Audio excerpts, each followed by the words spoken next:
Alright, what is going on, everybody? This is Trudger MC, and today we are going to be taking a step back to 1939. Well, not actually, but we're going to be looking at Batman from Detective Comics 27 by McFarlane Toys. So, here he is.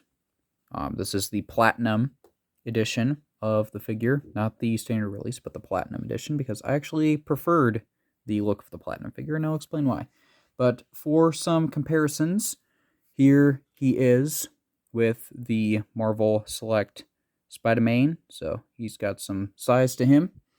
And then for some other comparisons, here he is with my favorite Wonder Woman, made by Todd McFarlane, so there is that.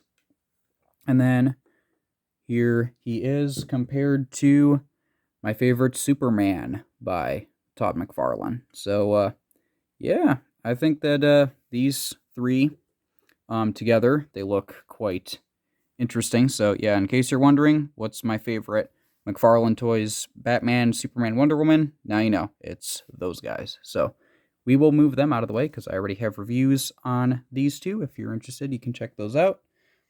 But for now, you're going to be looking at Detective Comics 27 Batman, the Platinum Edition. So let's find out how tall he stands. Looks like going from the bottom of his boot to the top of his head, not including the ears on the cowl. Looks like he's 7.5 inches, including that. Including the ears, looks more like 7 3/4 of an inch. And then doing the same thing with centimeters. Again, going from the bottom to the top of his head. Looks like he is about 19, like just under 19.5 centimeters without the ears. And then with the ears, looks like he's about 20 centimeters. So that's pretty good. He's definitely got some size to him. And yeah, so here he is. Now, I actually preferred I did want the first appearance Batman figure, because it's like, this figure looks so cool, and this is like showing where it all began with Bob Kane and Bill Finger. Can't discount Bill Finger, because if not for him, Batman would have looked completely different than that. If you know, you know. But yeah, so here he is, and I actually prefer the Platinum Edition, and the reason for that is because of the cover art for Detective Comics 27. Now, in the actual comic, it does look like he has purple gloves, but you can see here on the cover art that his gloves look more blue, and there's like blue on the top of his head there that show like lighting. Obviously, the cape isn't completely blue on the inside, but still, I think that it's more accurate to the cover art, and I happen to prefer this look over the regular look, because the regular release has purple gloves, or like a light purple glove color, and then like everything else, like the inside of the cape, the top of the head, and then the boots are just completely black. So I actually like this because it has some color variety to it. It makes him look more lively, and even though he is the Dark Knight and he's all about brooding the shadows, he also is known for having some color. Like, there's a pretty famous line in the comics from like the 70s to the 90s where he had blue instead of black. So I think that this is kind of a good combination of everything. And I also just like really like the utility belt being yellow. And yeah, so let's go over the look of him. He looks kind of pale, but if this guy is all about, being in the darkness of the night and, going all about that, not really being much of a social guy. So I think that that's kind of fitting. And then he like I said, like, this guy has some muscle to him. I know that some people have complained about that. This figure looks too muscular compared to the cover art, which, yeah, he does look a little slimmer there, but at the same time, like in the early Batman comics, it shows him like working out, and the guy's really buff without the costume. So I think that this is appropriate. I think that it's a good enough size for him where he's not like jacked like he was in The Dark Knight Returns or something like that. But yeah, I think that it works really well. I really like this color. I don't know exactly how to describe the main color of the suit, because it's not like a gray. It's almost like a bluish gray, but like not completely. Like, you can see the color, and if you know what color this is, let me know, because I really, really like this color. I think that's really cool.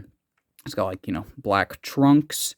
He's got more of that gray color, and then like you got some blue on there. Again, I'm not entirely sure what color of blue this is. It might be like a sky blue or a baby blue, something like that, but it's also looks kind of dark, but I don't know. Either way, whatever color this is, I really like it. And then with the cape on the back, it is black, and it's really cool. And then on the front, it's got like this blue color.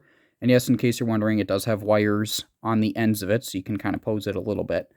But yeah, so that is it. And speaking of other posing, for the head, it's not a traditional McFarlane joint where you have a joint up here and down here. It's just down here at the base of the neck. So he can move his head down about that far, and he can go up basically not at all, and he does have some rotation, but it kind of breaks up the sculpt. Now, for me, when I saw that, I'm like, dude, you know what this reminds me of? This reminds me of Michael Keaton Batman, where the guy literally couldn't turn his head, so he would have to move his entire body. You know, he would look around like this, and it's like, for me, that is totally fine, because Michael Keaton Batman was incredible, and in my opinion, Todd McFarlane has yet to make a good Michael Keaton Batman figure. So, yeah.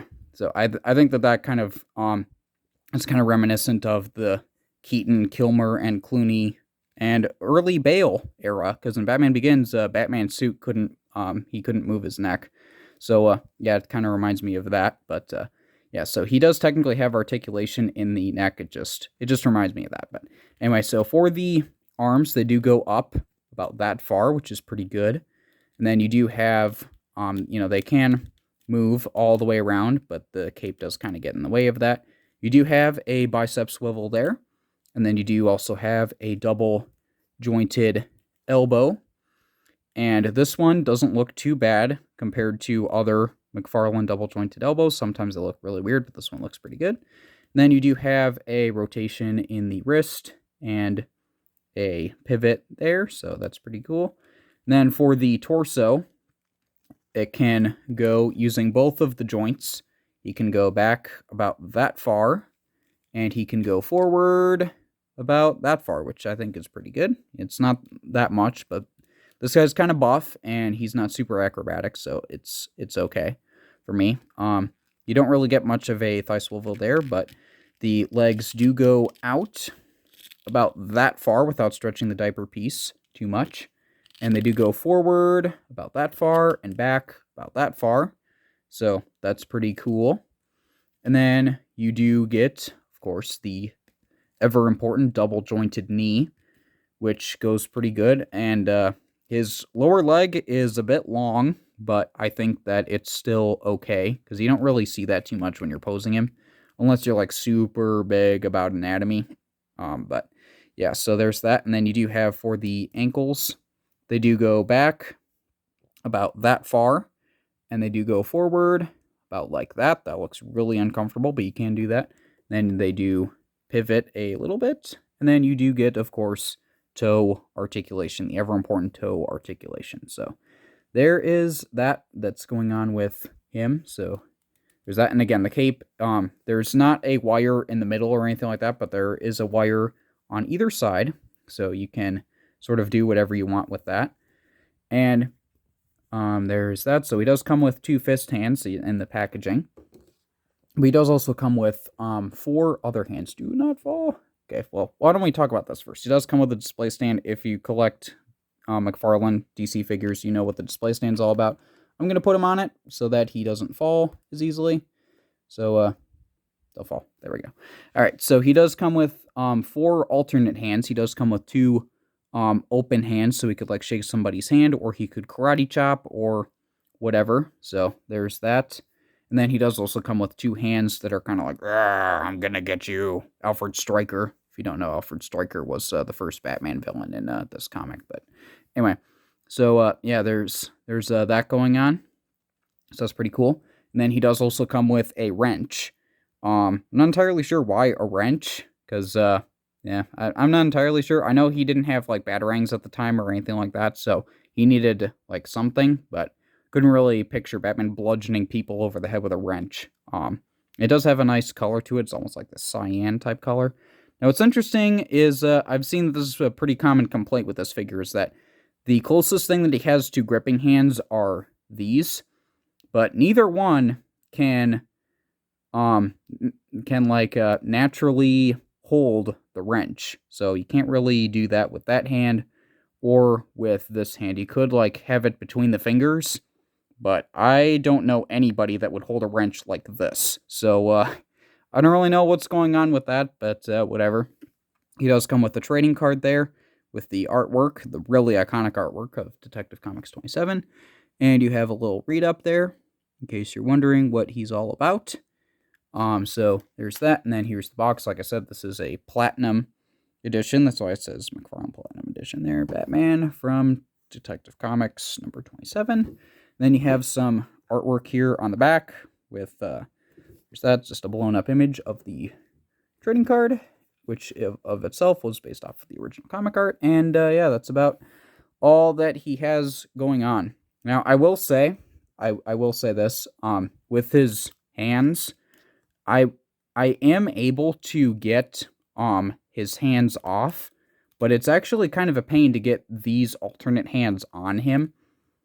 So just be weary of that. If you do want to pose this figure, if you do want to pose this figure with alternate hands, then do be careful because it might be a bit of a pain to do it, and it could break. So do be careful with that. Use hot water or a hair dryer to heat up the plastic if you feel so inclined to do that. I just want to warn you with that could happen. So do be careful. But yeah, other than that, that's about all I have going on for this. So if you enjoyed this figure review, or if you like this figure, do be sure to leave a like and let me know in the comments what you think about him, because like I said, I know this figure got quite a bit of flack when it first released, but it's now been like 6 months since that happened. So I think that the dust is kind of settled and we can look at this figure a little bit more objectively. And yeah, so let me know what you think of that. And if you want to stay tuned for other reviews, then do be sure to subscribe. And other than that, I hope you enjoyed. I'll see you all later. Goodbye.